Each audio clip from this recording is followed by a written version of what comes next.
Jeudi. Dernier jeudi de sa vie. Jésus sait qu'il va mourir et il accueille ses disciples, sans doute poussiéreux et fatigués, sans doute tendus aussi. Peut-être ressentent-ils la tristesse de leur maître.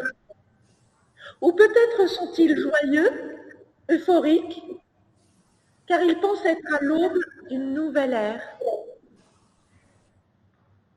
Ce sera leur dernier repas avec lui, mais ils ne le savent pas encore. Jésus en a tant partagé avec eux, depuis les noces de Cana jusqu'au dîner donné en son honneur chez son ami Lazare, en passant par cet incroyable pique-nique où les pains se sont multipliés pour nourrir la foule affamée, comme la manne fut donnée au désert. Ce repas-là est particulier. C'est le dernier. Et en ce sens, il a valeur de testament. Mais c'est aussi celui de Pessa, la Pâque. Ce repas qui, chaque année, pour les Juifs, commémore la délivrance de la servitude du pays d'Égypte.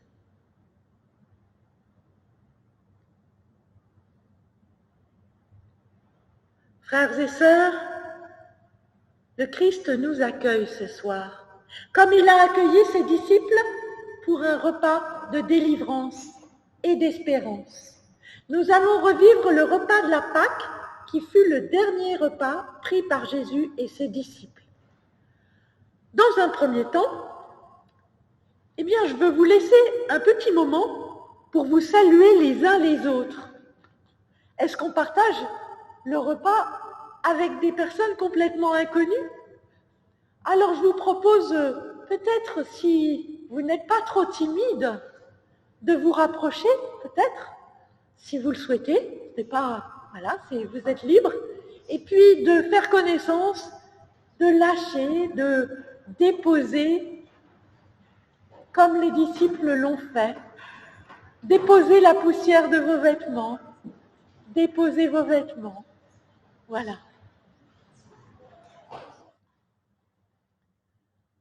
Frères et sœurs, la paix du Père, l'amour du Fils, la consolation de l'Esprit nous sont offerts comme à des invités accueillis par le maître de maison. Amen.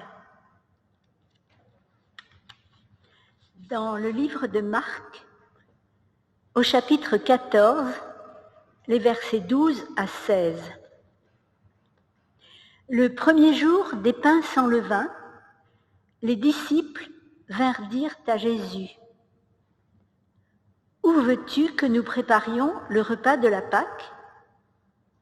Il dit: « Allez à la ville, chez un tel, et dites-lui: le maître dit, mon temps est proche, c'est chez toi que je célèbre la Pâque avec mes disciples. » Les disciples firent comme Jésus le leur avait prescrit et préparèrent la Pâque.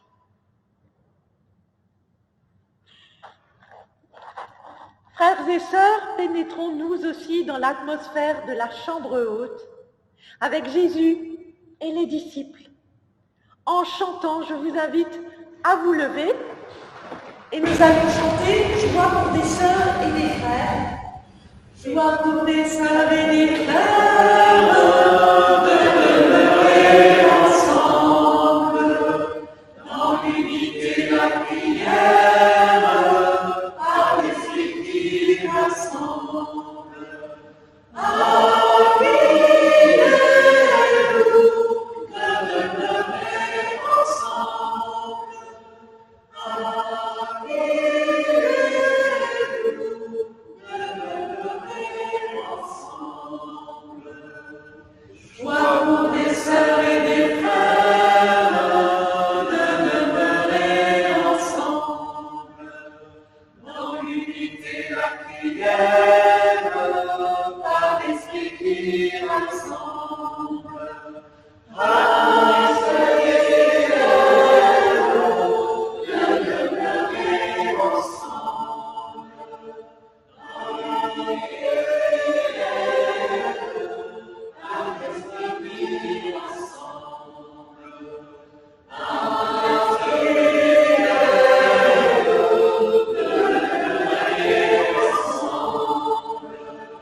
En mémoire de Jésus qui vint célébrer sa dernière Pâque à Jérusalem, nous nous unissons à cette prière qui est toujours celle de son peuple pour adresser à Dieu notre louange. Cette prière, c'est la Birkat Hazan, ou bénédiction pour la nourriture. Une bénédiction que l'on attribue à Moïse au moment du don de la manne dans le désert, et qui est la première des 4 bénédictions prononcées à tous les repas dans les familles juives observantes. Je vous invite à vous lever pour la dire. Loué sois-tu, Éternel notre Dieu, Roi de l'univers, qui nous nourrit non selon nos œuvres et nous entretient non selon notre mérite, qui nous comble de tes bontés, qui nous nourrit ainsi que le monde entier par ta bonté, ta grâce, tes largesses et ta miséricorde. Tu donnes du pain à toute créature, car ta bienveillance est éternelle. Ton infinie bonté ne nous a jamais laissés et ne nous laissera jamais manquer de nourriture, car tu nourris et tu entretiens tous les êtres. Ta table est dressée pour toutes les créatures que tu as créées. Tu leur as préparé les vivres et la nourriture. Par ta miséricorde et ton inépuisable bonté, comme il est dit, tu ouvres ta main et tu rassasies tout être vivant de ta bienveillance. Loué sois-tu, Éternel, qui nourrit tous les êtres. Amen.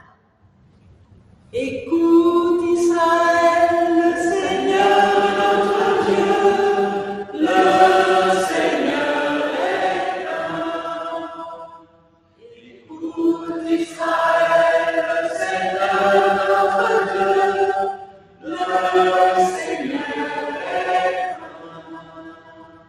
Écoute Israël, le Seigneur notre Dieu, le Seigneur est un.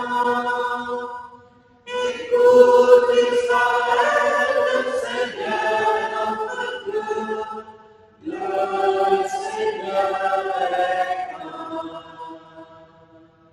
Shema Israël, Adonai Eloheinu, Adonai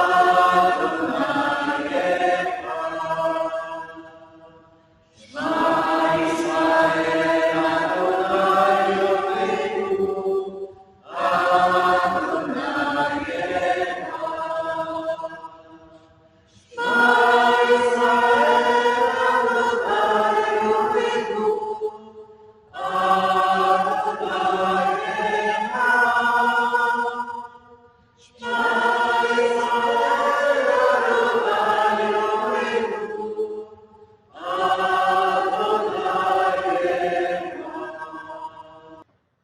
Avant de lire les Écritures, nous prions.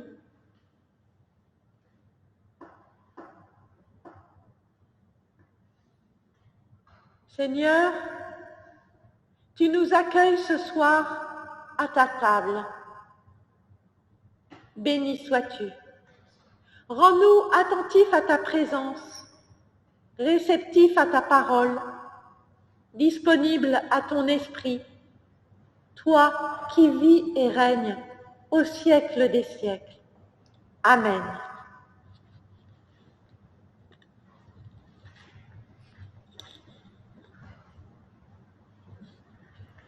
Et dans le livre de l'Exode, au chapitre 12, les versets 1 à 20, nous lisons. Le Seigneur dit à Moïse et à Aaron en Égypte, « Ce mois-ci devra marquer pour vous le début de l'année. Ce sera le 1er mois. Allez dire à toute la communauté d'Israël, le 10e jour de ce mois, procurez-vous un agneau ou un chevreau, par famille ou par maison. L'agneau ou le chevreau comprendra sera un mâle d'1 an, sans défaut. On le gardera jusqu'au 14e jour du mois. Le soir de ce jour, dans l'ensemble de la communauté d'Israël, on égorgera la bête choisie. On prendra de son sang pour en mettre sur les 2 montants et sur la poutre supérieure de la porte d'entrée, dans chaque maison où l'un de ces animaux sera mangé.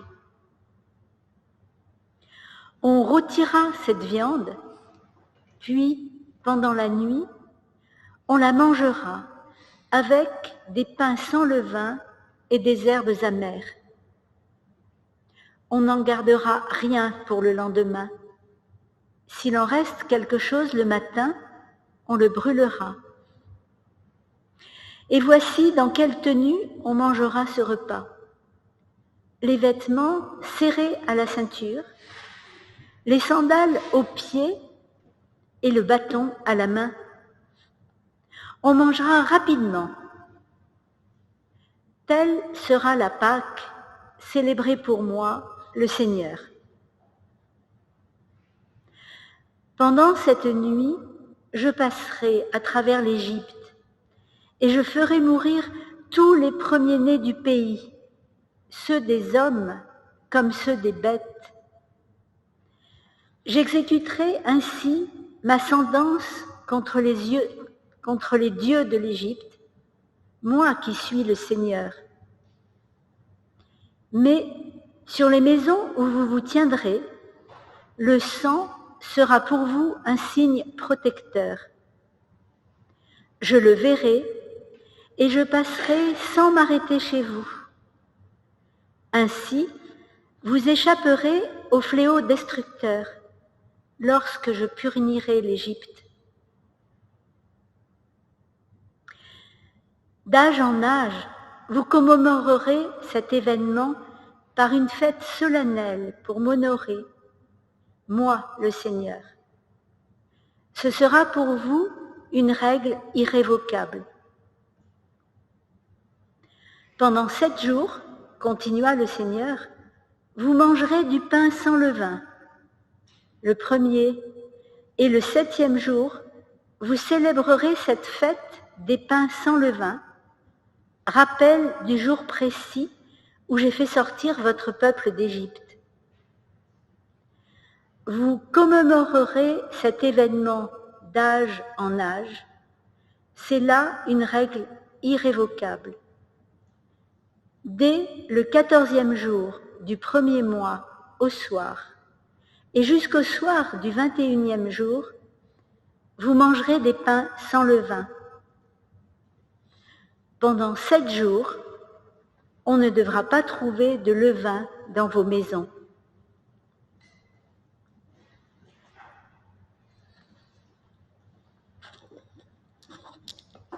Frères et sœurs, ce texte met devant nous les instructions relatives à la Pâque juive, une fête d'une grande importance qui commémore la sortie d'Égypte, l'événement qui a fait d'Israël un peuple et une nation. Malgré les fléaux de plus en plus catastrophiques arrivés à son peuple, Pharaon refuse de céder à plus puissant que lui et se crispe sur son pouvoir. Ce sont tous les premiers-nés humains et animaux du pays qui en subissent les conséquences. Et c'est tout son peuple qui souffre et hurle de douleur.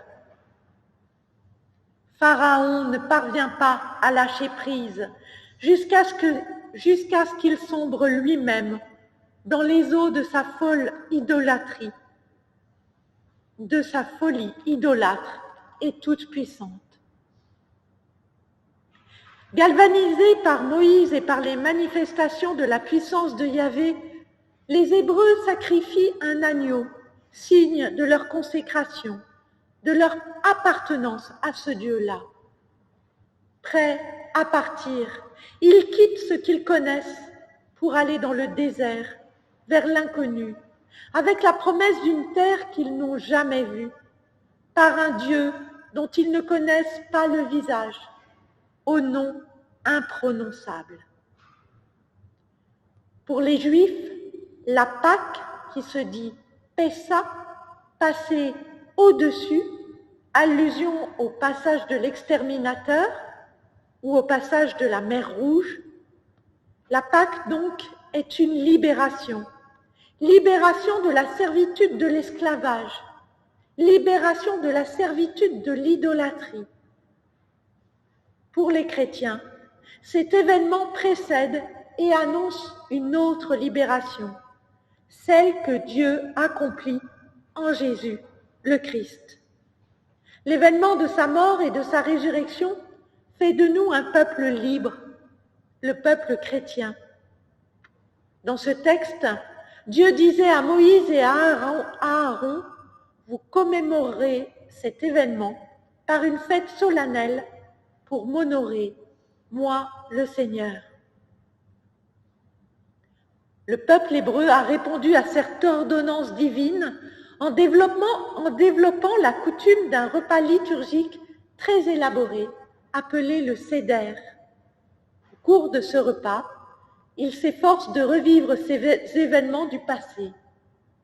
Jésus, lui, en partageant avec ses disciples le pain et le vin indispensables à ce repas, va redonner un autre sens à ces gestes millénaires.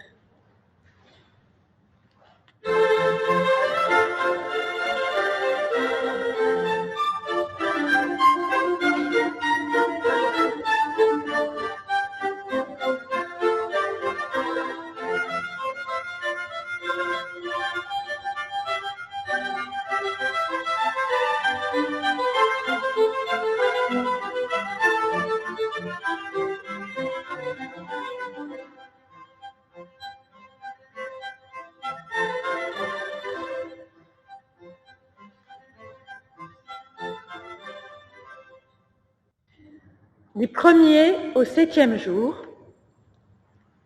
il ne faut pas trouver de levain dans toute la maison. Alors, pour préparer Pessa, dans les communautés juives orthodoxes, les femmes mettent en œuvre un grand ménage.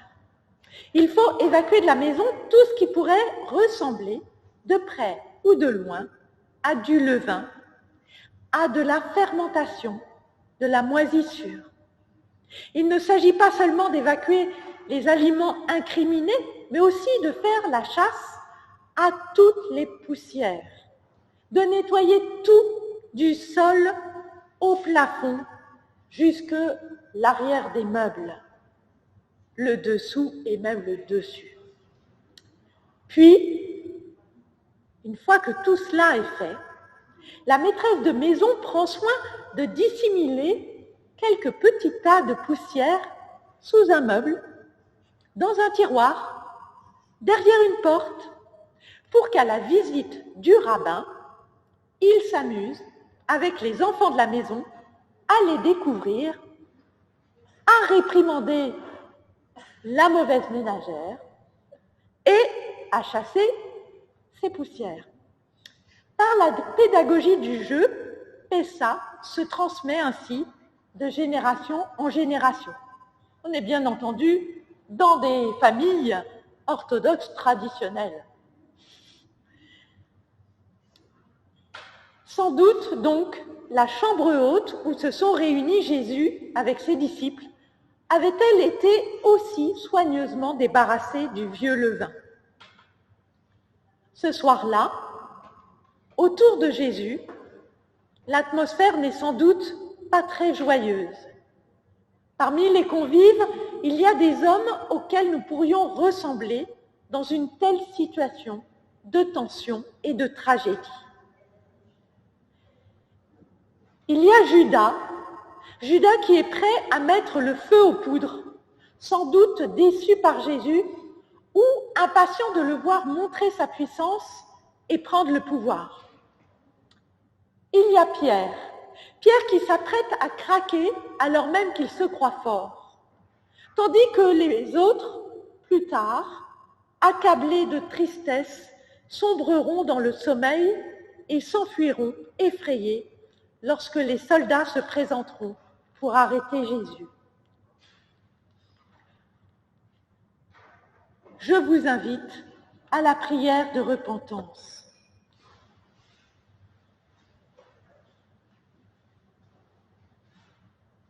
Seigneur,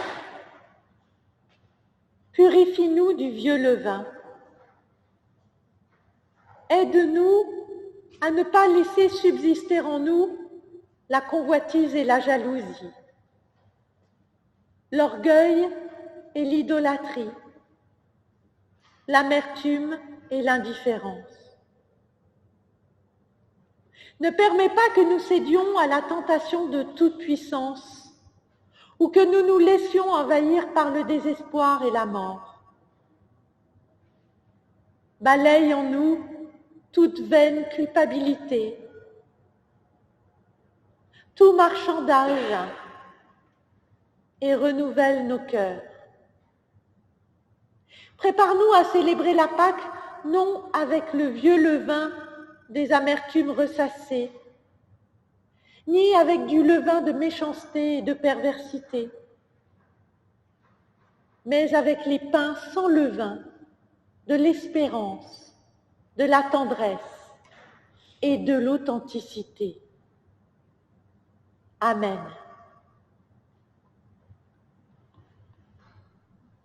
Et nous pouvons chanter « Ô prends mon âme ».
Ce soir-là, autour de la table, parmi les convives, il y a chacun de nous.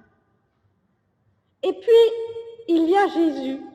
Jésus, serviteur de Dieu, serviteur de ses frères.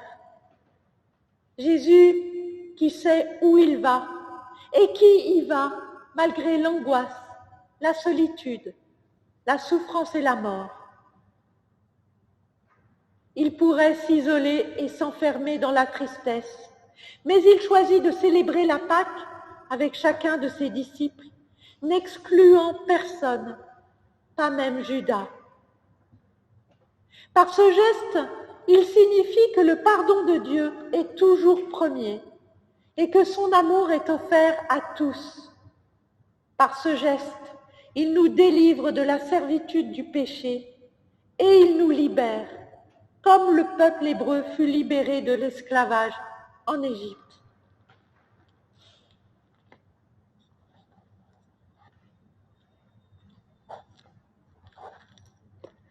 Lorsqu'ils furent arrivés au lieu appelé Crâne, ils le crucifièrent là, ainsi que les deux malfaiteurs, l'un à droite et l'autre à gauche. Jésus dit : « Père, Pardonne-leur, car ils ne savent pas ce qu'ils font. Frères et sœurs, que Dieu nous mette au cœur l'assurance de son pardon. Nous manifestons notre reconnaissance en nous levant et en chantant.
Je vous invite à vous lever. Mon frère, ma sœur, que Dieu te garde, que tes jours soient remplis de vie et que tes nuits soient sereines, que ta famille t'aime, que tes amis t'entourent, que d'autres puissent manger à ta table et que lorsque Dieu t'invite, tu puisses aller à sa rencontre avec le sourire.